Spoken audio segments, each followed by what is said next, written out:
Hello, and welcome to the German New Medicine Stories podcast. Please note that nothing that I or any of my guests say here is or should be misinterpreted as medical information or advice. These are personal stories, not prescriptions. Okay, so this week we have a woman, a mother on sharing some really fun stories. So the first one is about heartburn during pregnancy. Um, and then we have a couple self-devaluation stories. One that's related to breastfeeding that I'm sure any nursing and co-sleeping mother will resonate with. And then finally, a fun story about an earache following an appointment with an osteopath. So, yeah, lots to learn in this episode. I hope you enjoy. It was my first foray into GNM when I didn't really know anything much about GNM at all. It was sort of on my radar because for my most recent pregnancy, I went into like the whole holistic sovereign birth space that I wasn't in before, and I kept hearing GNM this, GNM that, and so it was kind of like a little bug in my ear. And eventually I got curious enough and I thought, let me just look up what this thing is. And I I looked it up. I don't know where I ended up. Maybe it was learninggnm.com, maybe it was Neil's website. I don't really remember. But I just started reading a little bit and it was like a little explosion in my mind. You know, I think a lot of us when we encounter GNM, when it resonates for us, we just it's like things start to fall into place and you're like, this makes the sense that I've been looking for. Mhm. So that was interesting. And so I thought, well, whatever, let me just try it. Let me just try it. Like, what's a symptom I'm dealing with right now that I want to just I want to fix, you know, I want to understand. Mhm. And I was at that time maybe 35, 36 weeks pregnant with just like debilitating heartburn. Mhm. And I thought it was strange that I had this heartburn because this was my fourth pregnancy and I never had heartburn before in my life, not in pregnancy, not in general. And so I knew that it had something to do with like my experience of this particular pregnancy. But when I encountered GNM, I was like, okay, let's see what it says about heartburn. And I went on learninggnm.com, and to my delight, I found out that heartburn is a conflict active symptom, not Yes. yeah, not a resolution symptom. And so I thought this is great. That means whatever is bothering me is bothering me right now. Like it's going to be so Mhm. easy to solve. I'm not going to have to go back into my childhood or whatever. Right. Yeah, I was like, this is going to be an easy one. And so heartburn, it said, is territorial anger, right? Yeah, territorial anger. And and again, like I have no experience at this point, so I'm taking the words at face value. I'm like, well, what's my territory? That's my house. And um but I thought this is specific to pregnancy because I'm this heartburn developed in the pregnancy. So something with the pregnancy and my house is feeling like my territory is being invaded or taken from me or my territory is in danger. And my immediate thought was, well, I'm concerned about my birth because I was going to birth with a midwife, an out of system midwife. And I really, I had very specific ideas of how I wanted my birth to go. And I was very concerned that she was going to disrupt my birth. She was going to talk too much during my birth. She was going to be in my space. She was going to be in my way. And I was going to have to like defend my birth space against my midwife. And I had no specific reasons for feeling this way. I discussed everything with her. She was totally on board with everything I wanted. She was very like we were a great match, all this stuff. But I still like I had this, you know, I had this concern because what if this happens? What if she's not saying what she's gonna do or whatever? So I thought that that was it. I was like, this would make sense because that's the pregnancy. This related to the pregnancy. It's related to my territory. Like I'm literally imagining being in my bedroom, giving birth, and this lady like being in my way. So I thought, well, let me just talk to my husband about this. Maybe because now I'm like, okay, I need to resolve it. Okay, I figured out what it is. Now I need to resolve it. So I'm gonna go talk to my husband and I'll just ask him to protect my space. And he'll say yes, and then I'll feel better and my heartburn will go away. And so I and my husband, he's not he's not into GNM. He thinks I'm a little kooky, but he indulges me and he's nice to me. And so he's like, okay, yeah, listen, whatever, like whatever you have to say, let's hear it. So I started talking and I said, I'm concerned that the midwife is gonna do XYZ, and and I'm worried that she's gonna be in my territory. Will you like make sure that like if she's talking too much, ask her to leave the room and like just like watch me, and if I don't want something, like make sure you take care of it. It's like, yes, for sure. And as I'm talking to him, I'm like starting to think of other territorial issues I'm having. I'm like, and you know what else? Um, do you remember that time? So I gave birth in the hospital twice before, and I had a wonderful doctor who's actually a friend. And for this third birth, I was like, I'm doing this my way. I don't want to have anything to do with the hospital. And my doctor, um, who's a friend, she called me. She like knew I was doing this. She didn't agree with it. And out of like love and concern, while I was pregnant, she called me and she said, listen, if I can't change your mind, if you're not gonna go to the hospital, what I'm gonna do is when you're in labor, I'm gonna come and sit in your driveway.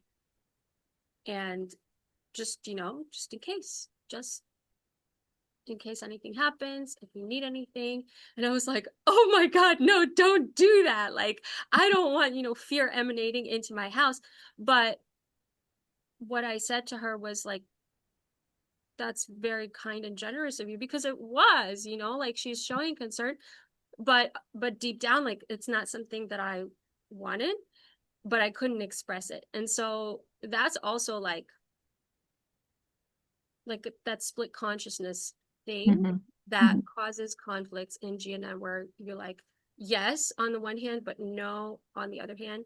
There was Mhm. a feeling of isolation because I couldn't really tell her what I really Yeah. wanted to say, which was, I don't want anybody sitting in I don't actually want anybody there at all. Like, I don't want anybody bringing their fears and their feelings of danger into my birth space. But I wanted to be respectful of her and like understanding of where she was coming from. And so I couldn't really say what I wanted to say. And so I'm like pouring this all out to my husband, and like she said she was gonna sit in the driveway. And I was like, okay. And then I was like, and you know what else? And I went back like to when I was 9 weeks pregnant, and I remembered a moment. We had been on vacation with my family and my mother-in-law, and I was nauseated. I was like 24 hours a day sick, like feeling awful, like super vulnerable and miserable. And at some point in this vacation, my mother-in-law, out of the goodness of her heart and a desire to be helpful and useful, she pulled me aside and she said, listen, when the baby's born, now that I'm retired, I'm going to buy a one-way ticket. She lives in a different state. She said, I'm going to buy a one-way ticket and come live with you and help you for as long as you want. And I didn't want this. I didn't want this, especially not as soon as the baby was born. I was like, maybe she can come visit later. But I didn't want anybody living with me in my house. I just like wanted my own space when the baby was born to figure things out. And but she's saying this to be kind. And so again, I Mhm. was like, I was in a very vulnerable, like nauseated state. I was taken by surprise. I felt isolated in that she literally took me aside. I was by myself. I had no backup to this generous offer, and I didn't know what to say. So I said, "Thank you." That's all I said. I was like, "That's very nice of you. Thank you." Um, And so all three criteria were met Mhm.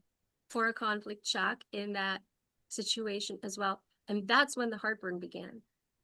Oh, And that many weeks pregnant is when it started. it Mm. started around 9 weeks. Like it started, it felt like my entire pregnancy, and it got worse and worse and worse and worse to this point where I'm now telling this story. I'm 35, 36 weeks pregnant, and I'm like pouring all of this out to my husband. And by the way, after my mother-in-law said that to me, I went to my husband that same day and I asked him, I was like, please talk to your mom and like without hurting her feelings, tell her that, she can visit later, but she can't come stay with us when the baby's born. Mhm. And he did, and he talked to her and she took it really well and everything was fine, like Yeah. almost immediately within a couple days. Mhm. But my heartburn began and it continued Mhm. until this point where I'm telling this story. So I'm 36 weeks pregnant. I've said all of this to my husband and he goes, you know what? I'm not really into GNM. I don't really believe all this stuff.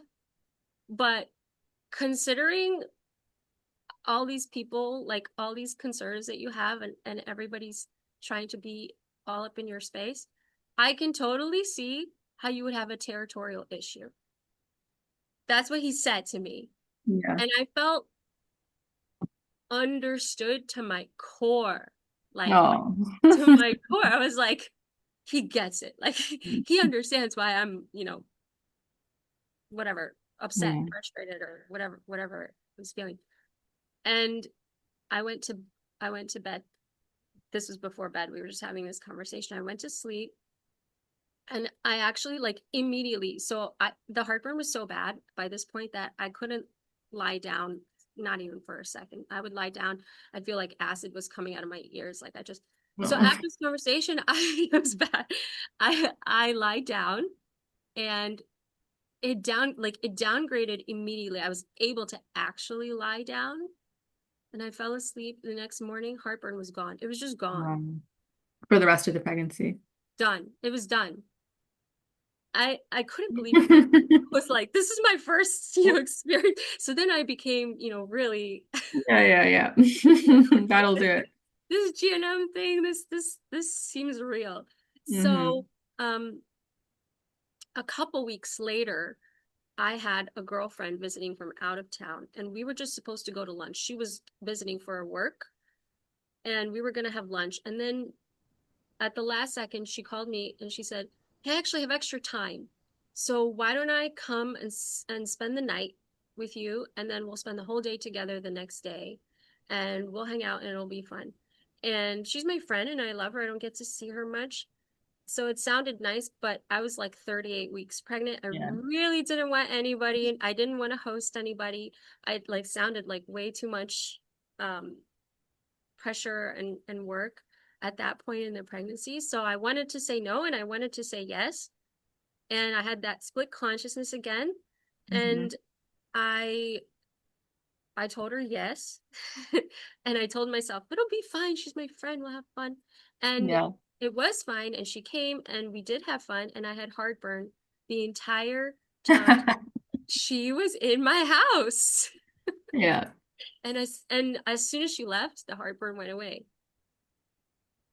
So so in my pregnancy, I really just I became super territorial, I guess, about Yeah. my I mean, it's interesting the thoughts occurring to me too. Like, if this is your fourth pregnancy, and also the pregnancy in which you sounds like got really immersed in kind of, home birth, free birth, like world, which does really like have a territorial tone to it. It's kind of all, yeah, like clicking for me too. Like it is very like, this is my birth and my space, and like the lens is very much at like looking at everybody in your life who like may come and take that from you, who may, sabotage, disrupt, all these words, right? So it Yep. really sounds like that ideology. I could see, yeah, very much priding you for a territorial conflict in pregnancy. Makes total sense. Yeah. Yeah, totally. And I think also because I'd had two births prior, I'd really wanted them to be spontaneous, Hmm. non-medicated births, and they were both induced in retrospect unnecessarily. Although at the time, like I was fine with it, you know. Mhm. I mean, as fine as I could be. I don't feel like I have, you know, birth trauma and I'm, you Yeah. know, over here like been victimized by the system or anything. But Mhm. I'd really wanted, you know, my a real Mhm. I wanted to feel birth. I'd been medicated and all this stuff. I wanted to Yeah. feel it. I wanted to have a real rite of passage, and I felt like this was my last chance, you know? Right. And so Yes. I And so was, it's higher stakes. And so therefore, I mean, even easier to have a conflict as well. yeah, Yeah. I was very protective over it, and Mhm. I think that, yeah. Yeah, And that makes it, total sense. I mean, and also just wonderful that your friend, like having that visit from your friend, because it just gave you like one more opportunity to be like, wow, is really true. Like here I am, so conflict active, and the heartburn is back. Yeah, that makes so much sense. What a good yeah, story. that's where I started to understand, like that was my foray into tracks. I was like, oh, Yeah, this must be a track. yeah, yeah, yeah. Sounds That is yeah. so awesome. Um, okay, well, should we shift into the next story then of the sore neck? So this I'll start with the symptom. So the symptom was a really, really sore neck. I woke up with a super sore neck, like where I couldn't turn my head to the left or the right. And it's you know, sometimes people will say, "Oh, I slept wrong," but this is like way beyond sleeping wrong. Like I couldn't turn my head left or right. It was very intense soreness, and so of course I had to think, well, what happened yesterday? This is the other thing for your listeners, Freya, that I've noticed. I don't know if this is across the board, but I have a feeling that it maybe is very common. The symptoms come on really fast after the resolution. Yeah, chronic stuff is trickier because maybe you have to go back to your childhood or whatever. But if it's an acute symptom, something recent, something new, like think back a day, Yeah. think back a few hours, and you might see what the shift was.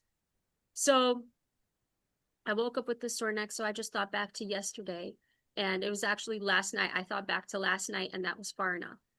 So in the evening, I had been sitting looking for some curriculum materials for my kids. I'm super confident in my ability to teach them math, but I'm super not confident in my ability to teach them writing. So I was looking for some materials to help me with that. And I had a whole list of things different people had suggested. And so I was going through my list. I was looking up all this stuff, and I came to one thing that looked really interesting, really good. And then I like started delving deeper in, and it was like completely infused with transgenderism and Mm. like concepts that I'm not teaching to my children. So that was a bummer. Then I went to the next thing, and it again it looked really good, really interesting. And then I found it infused with the trans agenda again. And so so I Wow. sighed and I went to the next thing. And again, like I think it happened 3 times in a row.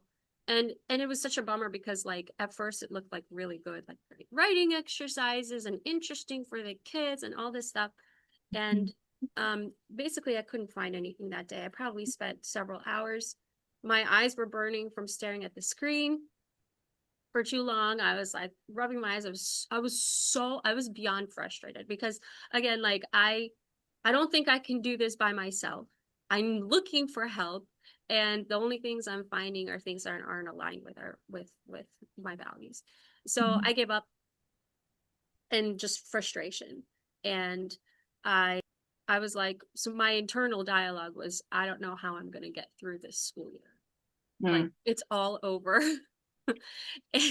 and and my kids are not going to know how to write. And I'm gonna, rear illiterate children. And Yeah. like that's the the drama of the internal feeling. Hmm. And and I felt like I don't know where to turn for help. So Hmm. feeling of isolation, it's an acute moment in time. A surprise. I fully expected when I sat down to do this research that I would find something, and I found nothing. So Well, and probably also being surprised finding the transgender stuff in the. yeah, Yeah. yeah, that too. Every time it hit, like it felt like, being hit with it, like what is this? Why?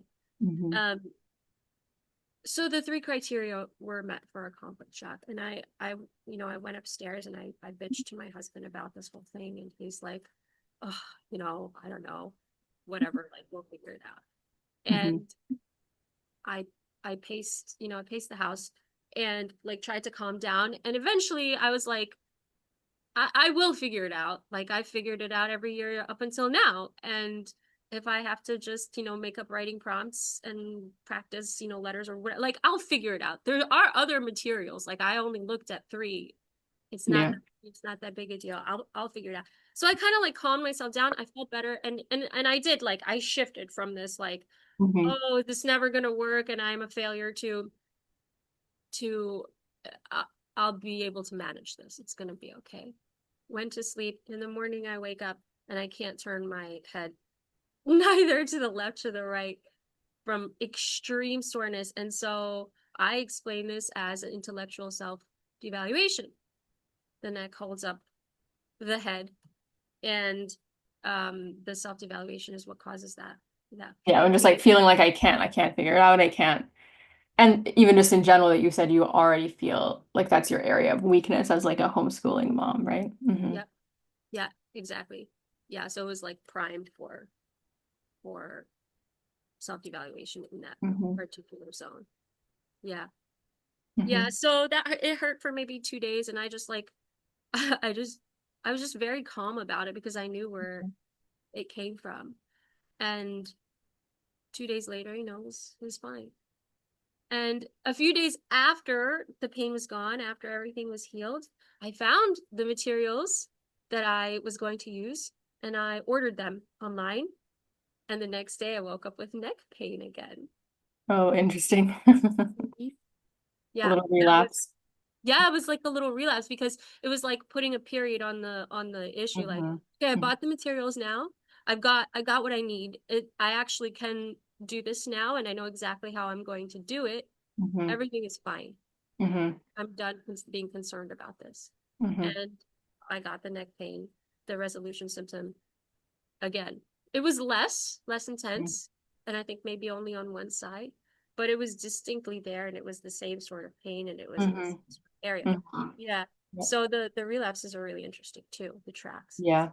Yeah, totally. Well, it gives you a chance to like confirm that you were right about, your idea of why you had the symptom the first time. You get another chance to like double check. Yeah. Yeah. And what I really, really like about GNM, I think more than anything else, is that now when I have a symptom, my mind turns to curiosity. Like, Mm. what is this? And where did it come from? And I get to learn something about myself and the way that I process life, as opposed to, oh my goodness, I can't turn my neck. Like now Yeah. I've spinal issues and now I have to go to doctor's appointments and like no Yeah. one's able to tell me what's wrong with me and like this is my life now, you know? Mm. Whereas I'm like, well, this will be gone in a couple days and it's because I freaked out about the writing materials and like that's good to know. Maybe I don't have to Yeah. freak out next time. It just like kind of makes life a little easier to live. Yeah, totally. It's good. Totally. Well, thank you for that story. Um, okay, well, do you want to tell us the one with the osteopath? Yeah. So I've been having since my baby was born about a year ago, I've been having tailbone pain, and I'm going to talk about that in the next story. But because of the tailbone pain, I've been going to a lady who does craniosacral Mm-hmm. work, and I've been going to her for years for various issues. I went to her during pregnancy. She was very helpful, and I really like her. I know her well, and we have a great relationship and all this stuff. So recently I had an appointment and for the tailbone pain and she's working on me and for whatever reason unprovoked she we always chit chat. Yeah. She chose to talk about her politics and she got super intense about it where she was like monologuing and like almost yelling and the things she was saying are things that like that I disagree with. Pretty much like 95% of everything is her politics is not my politics. And the truth is that I actually knew that and I knew that she and I were on different political spectrums, and that's fine with me. We don't usually discuss things in When detail. you're trying to have a relaxing body work session. Yeah. Not what you Exactly. want to hear. Yeah, we'll talk about like our children and, natural medicine or whatever, Hmm. flowers, common points of interest, gardening, that kind of thing. But here she got really worked up, and she where I actually felt my heart pounding. I was like, this lady is like pouring all this stuff out on me, and Mm. my like I didn't have this thought, but my body was telling me with the heart pounding, like, I am not safe. Hmm. I'm not safe. And that's what GNM is all about. It's adaptations to keep you out of Right. harm's way, so that you can Yeah. survival. So um so what I tried to do is kind of keep my mouth shut, like not respond to too much of what she was saying. I kept my eyes closed. I generally do anyway during these appointments because I'm trying to relax and like visualize healing and whatever. Um, and so she like, yeah, she said all this stuff, and I'm lying there. Her hands are on my body. She's like yelling political things at at the room, and I'm trying not to get involved. Yeah, the appointment ended amicably, thankfully, and I left, and I like this whole situation kind of like worked me up. First of all, because I was like, I don't really want to get involved with someone else's politics during a bodywork session. Like I'm not the like coming there to be a sounding board. So I was kind of irritated about that. But also like the literally the things that she was saying in my mind, I was like, here's why this is wrong and here's why that's wrong, and like this is a horrible thing to say, and I was in disagreement. And so like the things she said, the actual things she said were bothering me, and so I ruminated on this for like the rest of the day. I even said to my husband as I was going to bed, I was like, I've been like ruminating on this issue all day for some reason. And he's like, yeah. And then the next morning it continued. I kept thinking about it. It was bothering me. About halfway through the second day, I thought, okay, you know what? That's enough. That's enough ruminating. That's good. That'll Yeah. do. And so I just let it go. I was like, it's time to move on. I let it go. And the next morning, I woke up feeling like my right ear was clogged. Like kind of like when you have a like congestion, but Hmm. there was no mucus, nothing. Just clogged like in my ear, almost throwing me off balance a little bit when I stood up, and like affecting the right side of my face. And in the past I'd be like, great, I caught a virus. Next I'm gonna have congestion, and I'm not going to be able to like function for a week. And that would be like my previous thought process, like new more symptoms are coming, this is just the beginning, kind of thing. Hmm. But within this new lens, I was like, okay, what happened yesterday? And the rumination is very helpful Yeah. because that is the adaptation. So when you're ruminating on something, that's where you've had a shock. Is that right, Freya? Yeah. Yeah. So like you're trying to solve a problem, you're trying to figure out how to keep your body safe, yourself out of harm's way. And so I mean, it came to me right away. I was like, yesterday I was ruminating on this thing. So that's probably this. So then I, I tried to think like, why would it affect my ear? And Hmm. and I think it's because when I was lying on her table, I was trying to I kept my mouth shut purposefully. I kept my eyes closed, but I couldn't close my ears. I had to listen to this like Yeah. to the speech. And it was bothering me. The things I was hearing were bothering me. Hmm. So I think that's why I went for my ear. I I just I thought I ruminated for a day and a half. So I bet this symptom is gonna last a day and a half. Hmm. And I don't know if it's because I set myself up this way or because it works this way, but that's exactly Yep. what happened. It lasted the full day and the next half day, and by the end of the second day, it was gone. Fun. And that was very, very, very. And did you go back to her? Did you never go again? I haven't gone back to her. But this was only a few weeks ago, and and I resolved my tailbone pain since then Okay, okay, with okay. There another you go. G&M story. So I actually don't need to go back to her Oh, right sweet. now anyway. But yeah, I'm kind of not inclined to go again, at least for a while, you know. But she's a lovely, she's really helped me, and I don't bear any ill will towards her. Yeah, yeah. You know, I love her, and I hope that she finds some peace in her heart so she doesn't have to get so worked up about politics. Oh, that's funny. That's funny. Okay, But well, do you want to share how you resolve the tailbone pain then? yeah, I will. Can I just say one last thing on this Yeah. ear thing? So Yeah. at the same time as I had the ear thing, my lip was also twitching throughout the day. Oh, And that's funny. yeah, yeah. And I think that's because that's a motor conflict. Like I Yeah. had forcibly kept my mouth shut. That's so Yeah. interesting. Yeah, I was like, do not respond to these things. Do not talk. Yeah, yeah. And after when it became safe to talk at home when she wasn't there anymore, I was having the epicrisis, right? The Yeah. twitching. Yeah, the muscular twitching. And that also ended when the ear pain or the ear clog ended. Yeah, that went away together. It So is so nice to have that um, and like I don't think it's hard and fast. I think there are things that can affect this, but it is so nice to like have a pretty good idea. If you can know how long you were conflict active for, to be able to predict like your healing. Like there is a real peace in that of just like, okay, well, like I know I have to surrender for like X amount of time. And then I'm gonna be okay. It stops that kind of like, oh, it's gonna last forever and just go on and on and on and on. Yeah, it is lovely to be able to like predict because of that two-phase pattern. Hmm.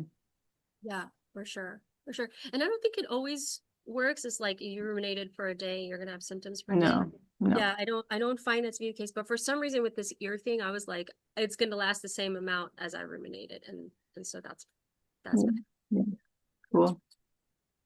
yeah. So the tailbone pain, okay, story number 5070. So, okay, so again, I just had a baby a year ago. I had a baby, and I had not co-slept with my older babies, Mm, but with this baby, I thought I'd like to try it. mm. So I did, and it was wonderful and terrible at the same time. And I really did love it because you're snuggling with a baby all night. But I couldn't sleep. I couldn't sleep. I couldn't Mm, like if I would move, she would wake up. And so I would mm. like try not to move. And so then I was uncomfortable. I couldn't sleep. So I did this for about 2 months. Like I went to a different bed with my baby girl and we tried to sleep, co-sleep. And after 2.5 months, I'm like really deteriorating because I'm not sleeping, plus postpartum and breastfeeding and all the things. And Yeah.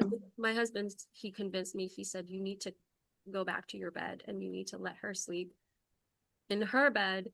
And we did this with the older kids, and it was fine. And and um, it's going to be fine, and she's going to be fine, and you are not okay. Like just not. Yeah, yeah. And so I was very reluctant, but I agreed because I need to sleep. And Hmm. so I gave up the co-sleeping, and that was very hard. And I felt super guilty. I was like, I'm leaving my child alone at night, Mm. Yeah. you know, and she's probably scared and she probably is wondering where her mommy is, and I'm over here getting my sleep, you know. Hmm. And so but at the same time I was like, yes, finally I get to sleep. And so there's that split consciousness thing again. It's like yes and no at the same time. Yeah. Yeah. I think that was the conflict. And um this was about 2.5 months after she was born. And she would wake up at night and I would go to her and I would nurse her, once, twice, 3 times, 4 times, however many times I would go to her. And I took it in stride as far as like I was really grateful for the opportunity to hold her and nurse her at night. And then I was really grateful for the opportunity to sleep in between. But I felt guilty through it all, you know, and the whole, there's like this through line of like, am I doing the right thing? Am I a good mom? Am I a bad mom? Yeah, Am I yeah, doing it right? Am I doing it wrong? And um, so 2.5 months ish at that time, I developed pain in my feet. I would wake up in the morning and it would feel like somebody had just taken a baseball bat to the soles of my feet all night. And when I would take the first steps in the morning, it would be so sore. Like I would have to kind of stumble and stretch out my feet. And the soreness would stay all day, but in the morning it was the most noticeable Mhm. because I hadn't walked yet. And the kind where you think like I wore new heels and danced all night. Like what is happening? Which I wasn't doing, obviously. So I didn't know what was going on. And I thought, okay, maybe I did something weird yesterday. But it continued day after day, month after month after month, just soreness in my feet. Mhm. I Yeah, tried to solve it yeah. with GNM. I was like, what is it? And I had there around the same time I'd been in a situation where I'd like wanted to walk away but couldn't. And so I thought maybe that was it. And eventually like I left that situation. So I thought, okay, I've now walked away from this bad Mhm. situation. So my feet should be better. They didn't get better. Um, and it just continued. And at the same time, I developed that tailbone pain that I've been referencing. Yeah. And um, so, you know, like doctor friends, medical friends were asking me, like, did you have a really long birth? Like, did you push Mm. for a long time? Because I was like, this has something to do with the pregnancy, the birth, or the Right. baby, because it's a sexual conflict, right? I mean, the different variations. Yeah, Yeah. self-devaluation, something. I don't know. It's a self-evaluation for sure. Yeah, but there's Yeah, different, the content could be different. Yeah. yeah. So, so I was thinking it has something to do with the baby Hmm. or the pregnancy, but I didn't know what, and I didn't connect the feet with the tailbone. They turned out to be Mm. the same conflict or related, I guess, Yeah. related Yeah. to the same situation. And um, so I started going to this therapy for the tailbone, but the feet I didn't know what to do, so I just kind of like, okay, I guess I have sore feet now for forever, for however long, I don't know, whatever. Hmm. So again, I was nursing her up to 3 4 times a night, and about right after she turned 1, so this is just a couple weeks ago, she woke up at night. I went in, I nursed her, I went back to sleep. She woke up an hour later, and I went in and I thought, you know what, she's 1 now. She doesn't have to eat every hour. She just wants reassurance. So I thought, let me just try to talk to her because she's built up this habit now. Like when she cries at night, she gets the boob. Hmm. And I was like, maybe we can build a new habit. And and if I ever didn't immediately give her the boob, she would just scream, like, give it to me, you know. But I thought like that's okay. She can cry in my arms. That's all right. So I went in and I just held her and I just talked to her and I just reassured her and held her and told her, you know, you're safe and you're cozy and mommy's here and whenever you need me, I'm right here and all this stuff. And she cried, but only for like a minute or two. And then she Hmm. settled in and she went back to sleep. And I put her in her little bed and I went back to my bed and I just had this feeling like I think she's going to sleep the night now. I think from now on she's going to sleep. So the next day I tried the same thing the next night, following night, and it went the same way, same exact way. And after I put her down, I walked away back to my room and I had this distinct thought pass through me that was like, we're okay. Like I've I've got this right. Mm. She Yeah. actually likes her bed because we had tried her in my room, we tried her in her siblings' room, like with all the night wake ups and like trying to make her, and she didn't like any of that. She would only sleep in her in her room, in her crib, which is a very cozy, sweet place, and she liked it. So Hmm. I had this like specific distinct thought, like, she's good now. She's sleeping the night. She's cozy. She's comfortable. She doesn't need me to sleep next to her. And Yeah. I don't need to do that either because I'm Yeah. sleeping well next to my husband. And You haven't failed as a mom. I haven't I haven't failed as a mom. Yeah. You know, Yeah. she's thriving, she's sleeping, she's good, and I'm good, and that's fine. And it was just like a little like a light bulb moment, but I didn't even recognize it as such. It was just like it just came to me. I wasn't trying, I wasn't like sitting there philosophizing. It just like came over me after seeing her settle into the night. And I just thought, oh, we're okay now. It's good. It's okay. It's good. And the next morning, I woke up and I didn't have sore feet. Oh my gosh. Like And the I first didn't day after all those months. just, yeah, just Wow. totally fine. And I didn't even notice. I didn't notice until the following morning when I woke up again without sore feet. And I was like, wait, where are my sore feet? They're they're gone. Like, well, my feet are still here, but the soreness is gone. Yeah. and and so then I had to think back, okay, this is what you said all the time in the course. Um, think about what good thing just happened. What was the good thing that happened? And there wasn't anything like really big that had happened. So I just had to think about like if I had any positive thoughts. And I came back to that distinct like light bulb moment that I'd had just a couple nights before where I was like, we're okay now. And I realized it really was like a switch, like literally like flipping a switch. Like the past, like that stuff, Yeah. it doesn't exist anymore. I've stepped into a new consciousness. Like that's how distinct it was. And when I stepped into that new consciousness, I also stepped into a new body. Hmm. And Hmm. the soreness just didn't have a place anymore in that reality. And the tailbone pain at the same time it went away. So I actually thought after I noticed that the feet felt fine, I thought, I wonder if my tail Mm. pain will go away too. Because then I finally connected the feet to my like internal turmoil about not co-sleeping with her. And Yeah. I was like, okay, why feet? Why the feet? What's up? What would it have to do with the feet? And it's because I literally 2.5 months in when she was a baby, I put her down in her crib and I walked away. Right. And you felt terrible for walking away. Yeah, Yeah. as I'm walking away, I'm feeling guilty. I'm feeling, am I doing it right? Yeah.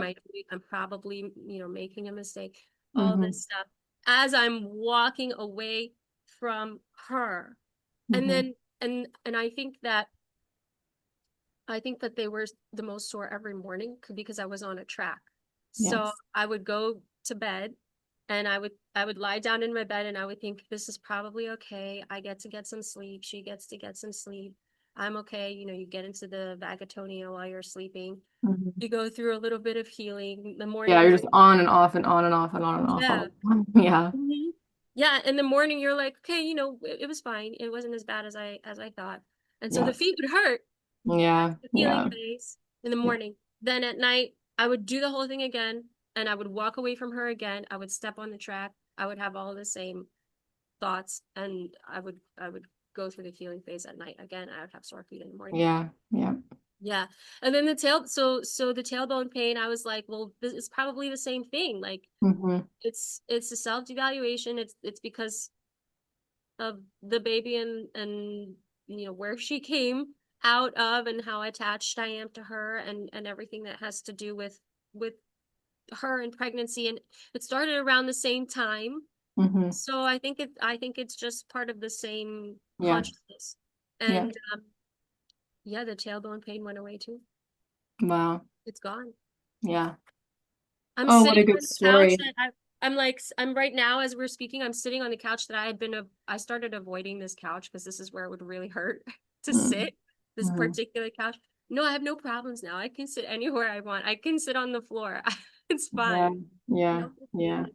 Oh, I mean, so many good lessons in that one. Like, well, first of all, I just want to speak to like your attunement to that subtlety of that moment where you're just like, oh, actually, like we're fine. Like she isn't, traumatized and ruined because I've, gone to the other room and like sought my sanity through sleep. Like she's okay. We made it through. Um, like that wasn't like that probably just occurred to you like in the middle of the night, no one else is there. It's just like a thought. Like it is so subtle oftentimes, these moments where we shift out of conflict activity. And I think that's where like it can make applying J&M in the beginning challenging because until you've had a few success stories, which like gives you the like a taste of that feeling, that then makes it so much easier to track going forward. Like that that particular like tone or quality of just like a change of mind, a change of heart, or a letting go. Um, and so yeah, I love how you describe that. So the one thing I want to say, and the other one is just like the lesson that I get over and over again personally, because I am someone who's like very like intense about stuff, is that like ideological rigidity and like really black and white beliefs about what's right and what's wrong, what's good for you, what's bad for you, uh, good for your children, bad for your children. Like this is the birthplace of so many symptoms. Like it's very interesting. You had like your first three kids. It sounds like you were, more relaxed in different ways about these aspects of parenting. And then with this fourth child, um, had learned different things, placed new importance upon certain aspects of like her early life and yeah, had certain physical consequences because of that. And I'm not saying, like don't co-sleep, don't try and have a home birth. Like I do all these things, but it's that like willingness to be flexible and like present to your actual reality and not trying to like fit your life into um, an ideology. Anyways, it's yeah, it's a lesson I learn very often. Yeah, I think the lesson is learn to chill. Yeah, exactly. Yeah. Exactly. It's all okay. We're all way more resilient than we think we are. Kids are way more resilient than we think they are. Like such an interesting thing too of like how so much of the alternative health world, the conscious mothering world that's like so focused on how do we like create healthy kids is actually like cultivating the opposite, like cultivating the like mental ground of disease because it's so rigid. Yeah, very fascinating. Yeah, I heard one influencer, somebody that I was probably following, was like, if you don't co-sleep with your children, it's tantamount to child abuse. Like you are abusing your child. And I was like I don't buy that, but like that, that sort of stuff, it like creeps Yeah, in, it sticks creeps there. in. Yep. And so then you start thinking like, well, am I am I mistaken here? Is it me? Totally. Yeah. Yeah. Yeah. And I just want to add to the ending of this last story that after my feet and tailbone got better, I also got congestion. And same time, and I think it's also related. Like this was a big resolution, this like one tiny little thought, but Yeah. it was a consciousness shift, complete consciousness shift. And so I'm like having all of these symptoms go away and symptoms pop up. And so I got Yeah. congestion, and I think that's the distinct conflict where when I would leave her, I would lose her scent Oh, because interesting. that's how Oh, I it could also be like a well, one, I mean, it's yeah, how to know exactly what it because it could be a sting conflict too of like being in pain really, really sucks, and now I'm out of pain, and that's lovely. could Or it be. could also be like I think that a lot of mothers experience sinus stuff because they are concerned for the well-being of their child and like these subtle ways that their child might be in danger. So that could also be one where like, is she okay? Like kind of like trying to watch for symptoms of like not co-sleeping in your child. Yeah. And just like if you just decided in that moment, like actually she's fine. Like I don't need to keep like assessing every morning whether or not she's like being abused overnight because I slept in a different room. Yeah. Yeah, yeah. Yeah. I don't know, Possibilities. but I think it was like all part of the same thing, this Totally. resolution Yeah, it makes a lot of sense. suggestion. And what I again over and over again, what I like about G&M is I used to get a lot of colds, let's call them, a lot. Mhm. And I just developed this pattern when I would get a symptom, I would say, the next symptoms are coming up. It's going to be hard to breathe soon. It's going to be hard to sleep soon. I'm going to be sick for at least a week. Then I'm going to be coughing. And um, all of that really Yeah. sucks. Why am I sick all the time? Mm. And so I would snowball into a big stink conflict, and I would Hmm. get all of the healing symptoms of that, and I would end up feeling super bad for a long time. Yeah. Now, when I get congestion, this conflict activity for this last issue that I was describing with my baby, it was almost a year. Right. And I got this congestion, and I thought, oh, this is just the healing symptom of the stink Hmm. conflict that's associated with all of this. I'll be fine in no time. And Yeah. it's it didn't get super intense. I didn't get super sick for a long time. Yeah. I don't even think I'm gonna do much coughing. Like, I'm actually at the tail end of it right now. It's been like 5 days, and I'm Yeah. pretty much done with it. So Yeah. um so I just get to heal faster too, which is Yes. like, I don't Yeah, we really. definitely don't realize like how much our response to symptoms just brings on more. Yeah, Yeah. yeah, it's been very healing to like, overall generally healing to Yeah. know the concepts. Yeah. Yeah. Oh, thank you. Such good stories, especially this last one. I love that one a lot. I feel Yeah. like all mothers can relate in some capacity. Oh my gosh. Yeah. Yeah. Oh yeah. Thank you, Freya. Thanks Yeah. for having me. I really appreciate it.